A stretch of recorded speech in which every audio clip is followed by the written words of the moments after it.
ijambo mfise rivuga ngo nzogukorera jewe n'urugo rwanje nawe Mana uzonkorere ibi bikurikira. Neno tunalo linasema kwamba nitakutumikia mimi na nyumba yangu Bwana, na wewe unitendee haya yafuatayo. Dusomye Yoshua 24 ku murongo wa 15. Yoshua 24 mstari wa 15. Yoshua 24 15. Joshua 24:15. Turasoma mu izina rya Yesu. Aravuga ngo kandi namba mubona byabangamiye gusaba Uhoraho uyu munsi mwitoranirize uwo muzosaba. Nambari z'amana z'abasokuruza basaba hakurya ya rwaruzi cyangwa imana z'abamori bene iki gihugu murimwo, ariko jewe nabo mu rugo rwanje tuzokwama tugendanira Uhoraho. Imana ihabwe icubahiro. Yoshua yarafashe ingingo idasanzwe. Joshua amekamata hatua si ya kawaida. Murazi ko Yoshua yari kumwe na Mose. Mnakumbuka kwamba Joshua alikuwa pamoja na Musa. Mose aramumenyereza ibikorwa. Musa akamzoeza kazi. Hageze aho Mose ava mu mubiri. Palipofika wakati Musa anatoka katika mwili, Yoshua acabandanya igikorwa. Joshua akaendeleza kazi. Mugabo aza kubwira Abisirayeli ati, lakini akamwambia wana wa Israeli hivi, murashobora kwitoraniriza Imana muzogendanira iyo ariyo. Leo mnaweza mkachagua Mungu ambaye mtatembea naye. Ariko jewe n'urugo rwanje, lakini mimi na nyumba yangu tuzogendanira Uhoraho. Tutamtumikia Bwana. Yoshua nk'umutwe w'urugo, Joshua kama kiongozi yarafashe ingingo kubw'urugo. Alikamata hatua kwa sababu ya uongozi. Aravuga ati ndahisemo iyi Mana. Akasema nimeamua huyu Mungu. Uhoraho nyene ingabo, Bwana wa majeshi. Kandi ntabwo ari je nyene nzoyisenga. Tena si mimi peke yangu nitamwabudu. Ahubwo ni jewe n'urugo rwanje. Bali ni mimi na nyumba yangu yote. Bivanye n'uyo ngingo yari yarafashe. Kutokiana na hatua hiyo ameikamata. Byatuma Imana yamimuneshereza ibihe byose. Ilisababisha Mungu anamshindia kila wakati. Joshua si izina ryiwe rya kame ry'amavuka. Si jina lake la wazazi kuzaliwa. Yoshua yarihawe, iryo zina yarihawe na Mose. Joshua jina hilo la Joshua amepewa na Musa. Dusomye Guharura 13. Hesabu 13 ku murongo wa 16 mstari wa 16. Guharura 13 16. Hesabu 13. Turasoma mu izina rya Yesu. Ayo niyo mazina y'abantu Mose yatumye gutata ico gihugu, kandi yita Hosea mwene Nuni Yoshua. Haleluya. Yoshua ugakare izina ryiwe rya vrai yari Hosea. Joshua jina lake la zamani alikuwa anaitwa Hosea. Ariko umurongozi wiwe Mose, lakini mchungaji wake ama kiongozi wake Musa acahitamo kumuhindurira izina. Akaamua kumubadilishia jina. Nkuko nanje uyu munsi no guhindurira izina guhera uyu munsi. Kama gisi na wewe unaweza kubadilishia jina kuanzia leo. Haleluya. Amen. Reka ndaguhindurira izina. Acha nikubadilishia jina. Ndakwise mbarikiwa. Nakuita mbarikiwa. Amen. Wahezagiwe. Aliyebarikiwa. Haleluya. Amen. Niri ndakwise mutunzi. Nengine nakuita tajiri. Ndakwise mutunzi mbarikiwa. Nakuita tajiri mbarikiwa. Haleluya. Amen. Mose yachahindura izina rya Hosea. Musa alibadilishwa jina kutoka Hosea kwenda Joshua. Amwita Yoshua. Akamuita Joshua. Joshua bisigura umurokozi canke mkombozi canke ego. Joshua inamaanisha kwamba ni mkombozi. Haleluya. Amen. Haleluya. Amen. Kuko Yoshua, kwa sababu Joshua nicho kimwe na Yeshua. Ni pamoja na Yeshua. Nicho kimwe na Yesu. Ni pamoja na Yesu. Numurokozi canke numukiza. Ni mkombozi. Mose aramuraba Yoshua. Musa akamtizama Joshua. Aravuga ati wewe uzorokora abantu. Akamwambia utakuwa mkombozi wa watu. Igihe Yoshua yafata ingingo muri we, wakati Joshua alipokamata hatua ndani yake, ataranaivuga kabla hajasema ko yaje kubivuga mu nyuma, maana amesema baadaye. Mugabo ingingo yari yafashe mu buzima bwiwe, lakini hatua alikuwa alikamata maishani mwake. Yari yafashe ingingo yuko we alikuwa alikamata kwamba yeye nabo mu rugo rwiwe na na wa nyumba yake bazogendanira uhoraho, watamtumikia Bwana. kandi umaze kugendanira n'uhoraho, Na kisha mtumikia Bwana, uhoraho araguha ivyo we agomba. yeye Bwana anakupa yale ambayo anapenda. Ariko kubera turi mu isezerano rishasha, Kwa sababu tuko katika agano jipya, ijambo ry'Imana rikaba ritubwira ngo dusabe na neno tuzohabwa. la Mungu linatuachilia kwamba eti tuombe tutapewa. Turindira vya bindi idupangira vyonyene, Tusubiri yale mengine Mungu anatupangia tu. vya bindi idupangiye Yale ambayo Mungu anatupangia, bisaba kwishirako n'akandi gasunuzo. tunamuomba tena aongezee hata Niyo kanyongezo. mpamvu nashimye ko abubakanye bava bicarana, Ndio maana nimependa wanandoa waketi hari ivyo pamoja. tuza gusaba uhoraho, Kuna yale tutakwenda kumuomba Bwana. abubakanye babanze bavyumvikaneko. Wanandoa kwanza kwanza wasikilizane. Haleluya. Amen. Kumpapa arashobora gusaba ati Imana ndagomba kuduha inzu ya etaje ngaha mu Rubirizi. Maana baba anaweza kusema Mungu nataka naomba utupatie nyumba ya etaje hapa Rubirizi. Mugabo ugasanga umudamu nawe ariko aravuga ati Imana ivy'inzu ya etaje je ntavyo nkeneye. Unakuta mama naye anasema Mungu mimi mambo ya etaje sitaki. Nkeneye igitenge kimwe cha danje. Nataka kikwembe kile kikubwa sana. Birashoboka. Cyangwa sanga umudamu ariko asaba ati Imana uduha abana babiri bonyene. Nakuta mama naomba Mungu tupatie watoto wawili. Mugabo akavuga ati Imana je ngomba kuba nka Yakobo 12. Unakuta baba naye anasema baba mimi nataka kuwa kama Yakobo kwa watoto 12. Nico gituma uno munsi tuzagirana amasezerano n'Imana. Ndio maana leo tutafanya agano na Mungu. Yo kwemera ko tugiye kugendanira uhoraho. Ya kukubali kwamba sisi tunakwenda kutembea na Bwana. Kandi tugiye kwikorera. Na tunakwenda kumtumikia. Ariko naizi tugirire ibi na biriya na biriya. Tutendee haya na mengine. Abatarubaka nabo, wale ambao hawajakuwa wanandoa, urabivuga ati Imana ninubaka, utasema Bwana mimi nikiingia katika ndoa, ukaamua tuzubaka navyo ku bugombe bwawe, unanipatia ule ambao tutakuwa katika ndoa na tuko kwenye mapenzi yako, nanje na mimi nzogukorera ibi nibi nibi nibi nitakutumikia haya na haya na haya. Haleluya. Amen. Haleluya. Amen. Haleluya. Amen. Murugo haraba ibibazo byinshi cyane. Katika ndoa panatokea matatizo makubwa. Abamaze kubaka barabizi. Wale wanandoa wanafahamu hayo. Abatarubaka wale ambao hawajafunga ndoa babona gusa ingene abubatse baberwa bakagarukiriza ngaho. Wanaona gisi wanandoa wanapendeza tu wanaishishia hapo. Bongo kweli. Bagarukira kubona ko baberewe, wanaishishia kuona kwamba wamependeza, twenga hamwe, wanacheka pamoja, bashira ku mastati udufoto bari kumwe, wanatia ku mastati tu picha ambao wako pamoja, bari agakoko hamwe bakacha bashira kuri stati, wametia kakuku, wamekula kakuku wanatia ku stati. Ivyo nibiboneka ku bantu bose, hivyo ni vitu vinaonekana kwa macho ya binadamu, ariko indani, lakini ndani harabari mu gahinda katagira uko kavuga. Kuna wengine wanakuwa katika huzuni mkubwa sana, harabari mu marira atagira uko angana, wengine wako katika machozi makubwa, harabari ko baraca mu bihe, kuna watu wanapitia nyakati badashobora kukubwira, ambapo hawezi kukuhadisia, harabari ko baraca mu bihe, kuna watu wanapitia nyakati babikwiganiye, wakikuhadisia ushobora gukora amosozi, unaweza kuangusha machozi. harabari ko baraca mu bihe, kuna watu wanapitia nyakati. Mu Kirundi baca umugani ngo agahinda k'inkoko kamenywa n'inkike yatoyemo, ngo kandi imyenge y'inzu. Abantu bariko baraca mu bihe bitandukanye, watu wako wanapitia nyakati tofauti, ariko nubwo muriko muraca mu bihe nk'ivyo, japokuwa mnapitia nyakati kama hizo, uyu munsi tuje kugirana amasezerano n'uhoraho. Leo tumekuja kufanya agano na Mungu. Mu rugo rwawe hari impinduka igiye kuboneka mu buzima bwawe, katika ndoa yako kuna mambo yanakwenda kubadilika. Nimubone hagaze umwanya wo gutambira Imana, msioni wakati muda wa kuchezea Mungu kiwe, kabona umuntu aratamvye, unaona mtu anacheka, uzumureke yitambire, muache tu acheze, abazi ivy'Imana yamukoreye, anakuwa anajua yale Mungu amemtendea. Mungu abantu bariko baraca mu bihe bigoye, katika ndoa watu wanapitia nyakati, ariko tumubicamo uri kumwe n'uhoraho, lakini obara upitie nyakati hiyo uko pamoja na Bwana, uhitemo gukorera uhoraho wowe n'urugo rwawe rwose, uamue kumtumikia Mungu wewe na nyumba yako yote. Ntangorane ihari, hakuna shida ipo ingana kuba wewe winjiye mu Mana, sawa sawa na gisi umeingia ndani ya Mungu, ubundi muri kumwe nawe ariko asenga iyindi Mana, mwingine mko pamoja yuko anamwabudu Mungu mwingine, bisaba ko musenga Imana imwe mwese, inaomba muombe Mungu mmoja mwe wote. Twaduti abadamu twatundi muratuzi, tule tudawa wa mama mnajua, abagabo n'abanyene mu buzi bwabo ari abakoresha uduti hirya, na wababa katika makazi yao ya mikono kuna wanaotumia madawa.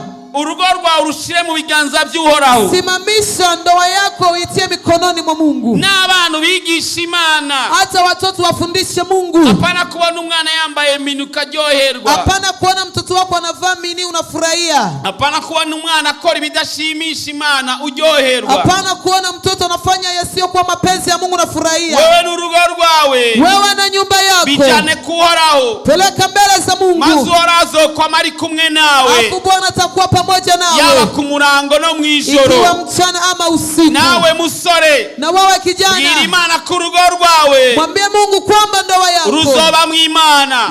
Itakuwa ndani Mungu. Ubone ingene Imana izokugirira neza. Uone gisi Mungu atakutendea vyema. Ibibazo ntibizobura. Matatizo itakosa. Suko ibibazo bishobora kubura. Si kwamba matatizo itakosa. Ariko Imana izoguha kunyurwa. Lakini Mungu atakupatia kulisika. N'ibyo ufise. Na yale ambayo unayo. Kandi urugo rwawe. Tena ndoa yako. Ruzoba bitumwako. Itakuwa ndoa ambayo itakuwa ya kushangaza. Joshua amaze gufata iyo ngingo mu mutima. Alipokamata hatua hiyo ndani ya moyo wake. Dusomye Yoshua 10. Tukisoma kitabu cha Joshua 10. Aho turaza kubona inkuru y'urugamba yarwana. Hapo pote utaona habari gisa alikuwa anapigana. Yoshua yararwana. Joshua alikuwa anapigana. Nta gufina yarafise. Hakuna kucheza alikuwa anafanya. Igihe cyose yaja mu rugamba. Wakati wote alikuwa anaenda kwenye vita. Imana yari kumwe nawe. Mungu alikuwa pamoja naye. Yigeze kunanirwa rimwe gusa. Aliwahi kushindwa limoja. Igihe batera Hayi. Wakati walipiga Hayi. Ariko kandi cyo gihe ntibyari bivuye kuri we. Lakini tena vikutoka kwake. Byari byavuye ku cyaha cya Akani. Vilikuwa vimetoka kwenye dhambi ya Akani. Joshua yarigeze kuja gutabara Abagibeyoni. Aliwahi kwenda kusaidia Wagibeyoni. Abagibeyoni bari bagiranye amasezerano na Yoshua. Wagibeyoni walifanya agano na Joshua.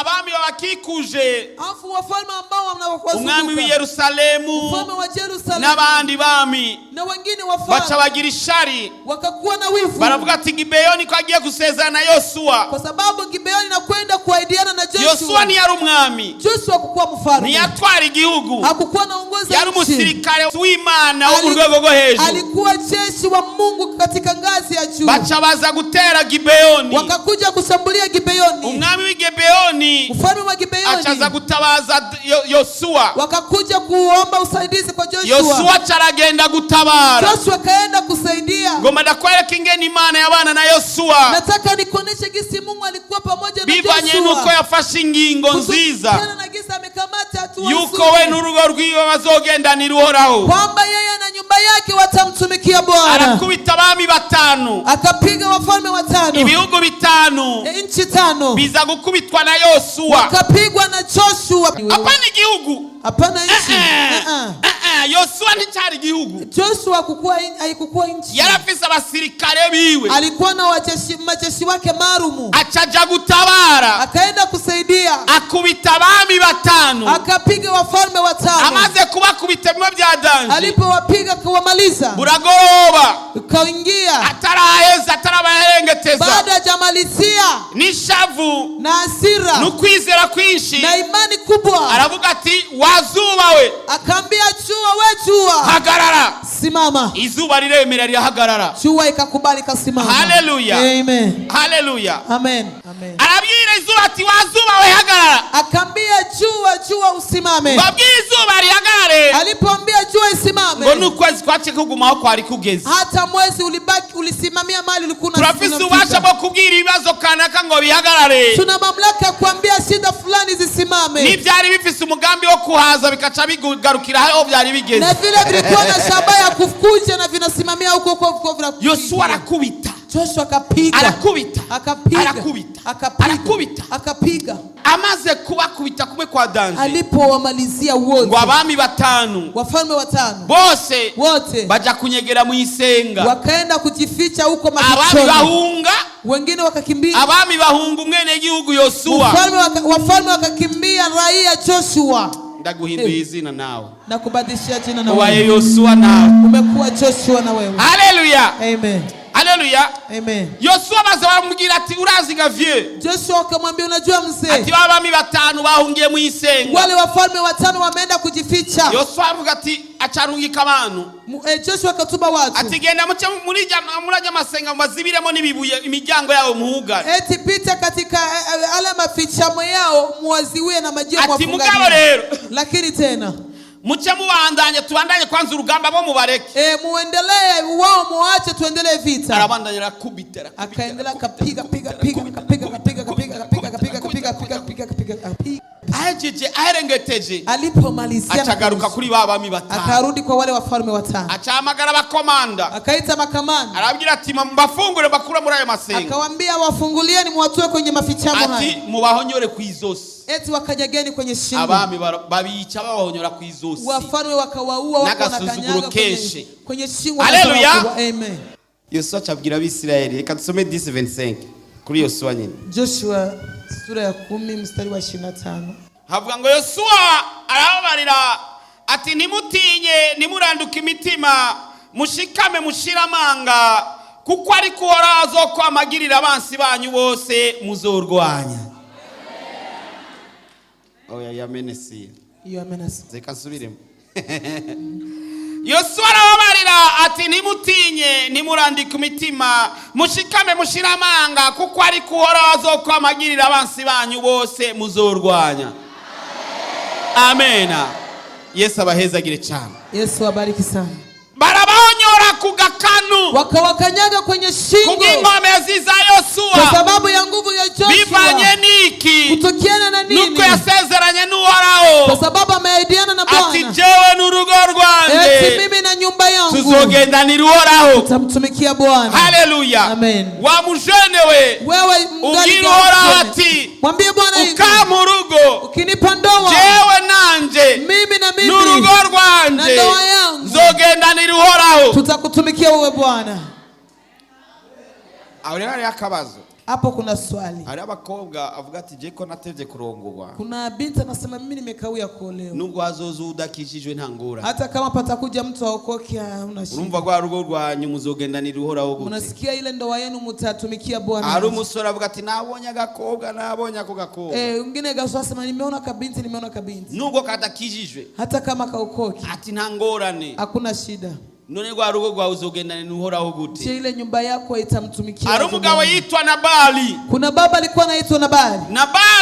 Nabali yarafise umugore yitwa Abigaili. Alikuwa na mwanamke anaitwa Abigaili. Abigaili ngo yari umugore mwiza wa karanga. Abigaili ngo alikuwa mwanamke mzuri wa ulembo. Muwa mudamu wawe. Kama huyo mke wako. Nimba uchanya madamu wawe mbwira ati uri mwiza wa karanga. Kama umeketi na mke wako mwambie wewe ni mzuri.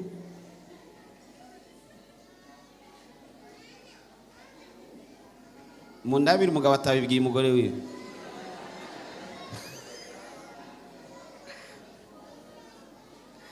Amubwiye ngo urushwana naka. Anasema nazijua na fulani. Amubwiye ngo arushwa nande. Ngo yari mwiza w'umunyakaranga. Eti alikuwa mzuri. Ngo kandi tena hamwe na urembo arafise. Pamoja na urembo na uzuri alikuwa nao. Ngo yari umunyabwenge. Alikuwa mtu mwenye akili. Mugabo nawe. Lakini mume wake naye. Ngo yari gugu. Alikuwa mjinga. Yitwa Nabali. Alikuwa anaitwa Nabali. Nabali navyo ngo bisigura rujuju. Nabali inamaanisha kwamba mpumbavu ama mjinga. Nimuze muri tabana mazina mabi. Msikuwa mnaita watoto majina mabaya. Haleluya. Amen. Haleluya. Amen. Umunsi umwe. Siku moja. Dawidi arungika abasirikare 10. Daudi akatuma majeshi 10 kuja gusaba ko bo muha injya. Kwenda kuomba kwa Nabali kuomba chakula. Bozana injya. Wampatie chakula. Ba basirikare ba Dawidi. Wapatie majeshi wa Daudi. Nabali yari yaborewe. Nabali alikuwa amelewa. Abantu banywa inzoga bicaye ngaha poleni sana. Watu wanakunywa pombe mmeketi hapa poleni sana. Muzihane. Mutubu. Mbarizo muri caranye ati uhorunywa inzoga. Muulize ambao makezi pamoja.